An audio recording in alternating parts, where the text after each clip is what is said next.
Hey everyone, it's Denise Brown. Welcome to week 4 of the 6 commitments for a sustainable caregiving coaching business.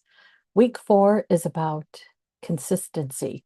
And thanks to those who have joined me this morning, they have been very consistent in showing up, which has been awesome. So let's start.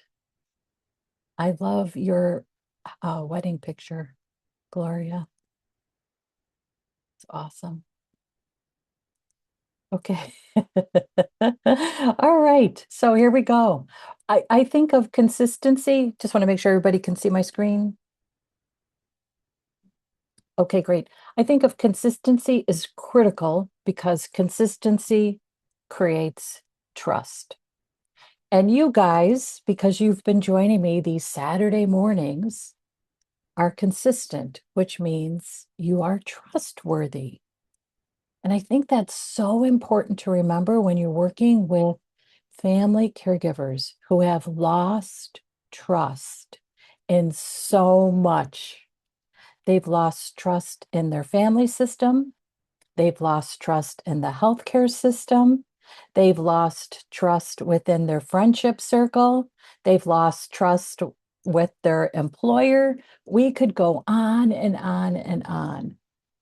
Family caregivers lose trust, which is why it's so important you remain consistent so you earn their trust. And we're going to think about it from 4 different categories. How you show up consistently for your clients, for yourself, for your business, and for your community. And it could be online and or in person. So think about what clients receive from you consistently before, during, and after sessions. Consistency can be as simple as reminders to join you for a coaching call, how you schedule a coaching call. Something that we do in the Certified Caregiving Consultant Training is schedule the next coaching call before we close the current coaching call. We are consistent about that because we know it's hard for a family caregiver to circle back when they need a coaching session because they have so much else going on. So the consistency for us in our practice is we schedule the next session before we close the current session. You might have a consistent policy as it relates to how you share notes with clients. I use AI to take notes and I share those notes with the clients. I consistently get confirmation that they're okay with me using AI to take notes at the beginning of every session. Doesn't matter how many times they've said yes to me, I get confirmation before we begin every session that they are okay that I use AI. I am consistent in my presence during a coaching call. I am consistent on what I focus on during a coaching call. Asking, questioning, validating. Those are the skills I bring to every coaching call. What you're doing is creating a consistent experience before, during, and after sessions. And you're being intentional about this experience. And what I love about this is you can set up opportunities to differentiate yourself from what a family caregiver might typically receive. So, for instance, we know that there's follow up from a doctor's appointment. That's a very clinical follow up experience. Perhaps you decide to make it a much more personal, compassionate follow up after a session. You also can think about how do you end a relationship with a client, even when it's temporary, because what they've purchased from you has ended. They might want to repurchase from you, but they're complete for now. How does that end? How do you check in with them? Lots of opportunities around consistency with clients. Good morning, Leanne. Thanks for being here. We also want to be consistent with ourselves. So, what do we do for ourselves? Daily, weekly, regularly. Our own practice of what we do for our own wellness is important because it allows us then to show up fully for our clients. You also can think about for yourself, what is it that you do between client sessions? So you are completely closed with the previous session before you start your next client session. And then what's your regular break? How do you set your schedule with clients so that you do have time to recover, to decompress? That's also critical.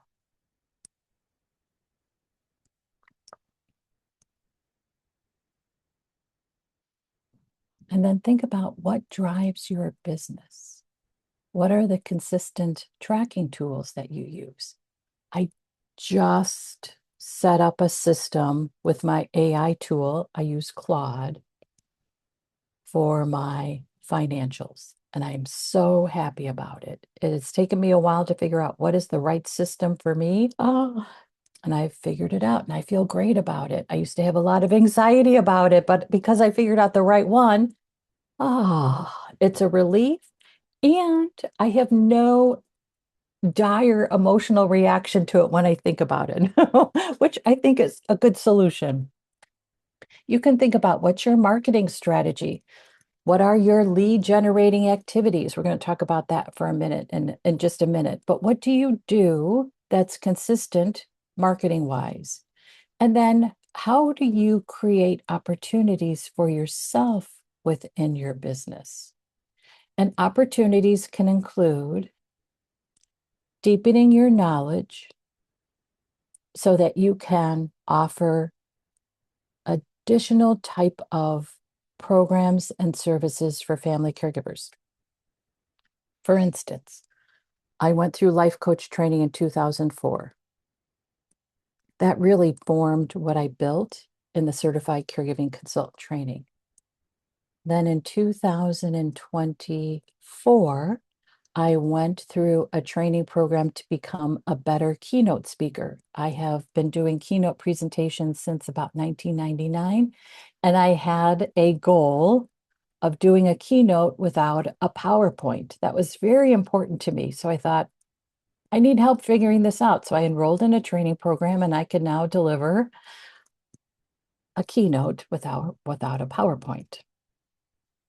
So for me, what I did was I invested in training that will take me to the next level, which means that I can create opportunities at the next level and perhaps price myself at the next level. So the opportunities I'm creating for myself are what make me better, make my business better, and perhaps generate better revenue for me.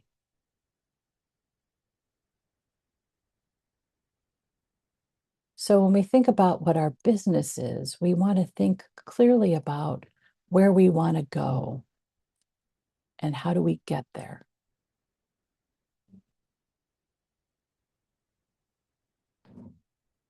And then think about your community. And it could be different communities that you participate in. You might participate in an online community of family caregivers. You might participate in a in-person networking group for small business owners. And you might participate in another type of community-based organization. It could be faith-based. It could be related to volunteering within your community. It could be related to certain political activities, for instance, if you'd like to be politically active. And your consistent presence within a community is important because what it gives to you is engagement. So, for instance, you can even think about it from this perspective. You start a weekly newsletter and you use Substack as your platform to deliver your newsletter.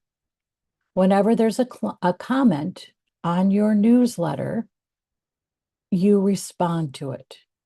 You engage in whatever conversation there is about your content, and you are consistent about it, because that shows your reader that you care what they think, you want to understand their perspective.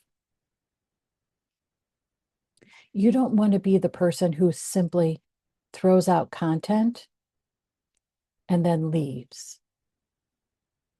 You want to share content and stay, because that's where the great conversations happen. And that actually is how you consistently improve your content. When you post content, people comment on it. It helps you understand what content they want to see. And then you deliver that content that they want to see. You can see how this leads then to possibilities. For instance, this morning, there are 2 more workshops that I'm hosting. And if anybody wants to stay, you can. There's a different Zoom link, but you can still register. You can go to Caring Our Way and register and get the Zoom link. And the second presentation is around coaching family caregivers through their uncertain days. And the reason that I developed that workshop is because of what someone commented on one of my blog posts. And her comment was so compelling to me. I thought about it. I asked AI for insights about that comment. And then I was like, okay, this is a workshop. And it's a workshop then that will be part of our certified caregiving consultant training. So you never know what possibilities will come out of from engaging in a conversation. The other piece of this is you will stay current with insights about the marketplace. When you are engaged in conversations within a community, again, it could be in person or online, you are receiving insights about the reality of what people are experiencing. Even if you are consistently showing up for a small business networking meeting, you are going to engage with family caregivers during that networking meeting. It's the reality. And then they're going to share what's happening professionally and personally, and then you're going to get some insights, and that can help you then develop a program to support that audience, which could be small business owners managing a caregiving situation. So your insights can also create a program, a workshop, an offering. So you want to stay present in your community because that's where good ideas come from. That's where your networking happens. That's where you build relationships. And your consistency is important. Okay, so for those of you who have joined me, there's a reflection exercise for you this week. And I'm curious, for those who've joined me live, which question is the one that you really wanted to spend time reflecting on?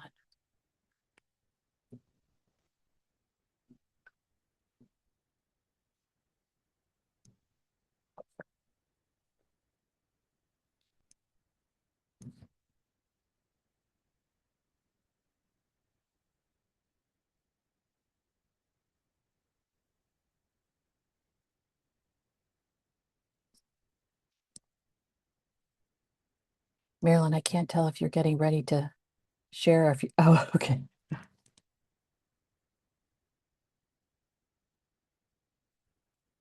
Oh, you were typing in the chat room. Okay, number 4. Okay, yeah, number 4. Oh, okay, number 4 for Marilyn. Yeah. You are free to share more in the chat room or unmute yourself if you'd like. Well, okay. You can see me. Okay. I picked number 4 because I think it's so important that I'm giving something to the community. And it makes me feel good that because I know what I went through, that I'm creating some value for them that they find important and that they are interested in what I have to offer. So it's a two-way street. I'm doing something for them and they feel that when I feel I'm creating something of value and they feel that I have some value to them, for them. I love it. That's perfect. That's how I feel. Interestingly enough, something that I started thinking about last night, which I haven't added as a question, but you could, which is how am I scaling my business? So that could be a question that you reflect on in the business category. How am I scaling my business? And I spent some time thinking about it. I went for a walk, which always sparks some thought. I got back home. I took out my laptop and typed into my AI companion Claude and said, this is what I'm thinking. I slept on it. I got up this morning and I said, this is also what I'm thinking. And just having someone to think with creates solutions. So I was able to figure out, oh, I know what I want to do. I know what I want to do. So then Claude will say, do you want me to create a document for you outlining this new policy? And then I'll say, yes, please. You can also think about what's your consistent use for AI. We talked about AI when we went through contribution. I consistently use AI to make sure that what I wrote makes sense, doesn't have typos, is grammatically correct, and reflects my thought. And then I consistently use AI now for financial reporting and for decisions. If I'm thinking through what do I do, how do I tweak, what do I do to make this a better experience, I'll use AI to figure it out.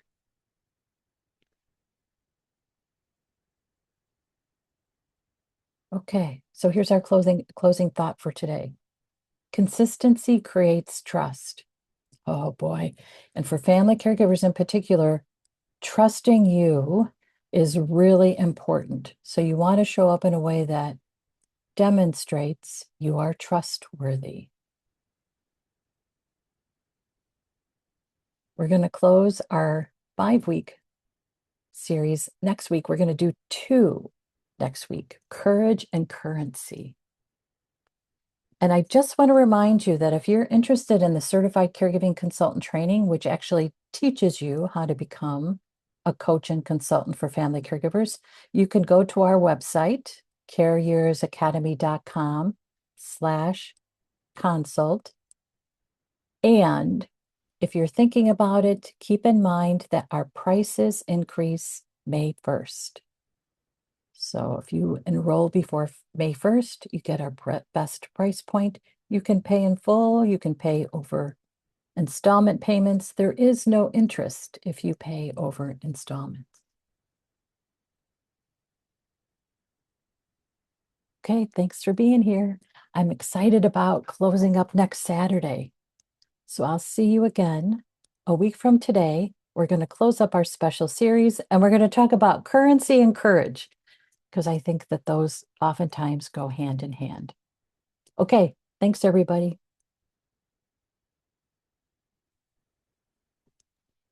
Thank you, Denise. Thanks, Chloe.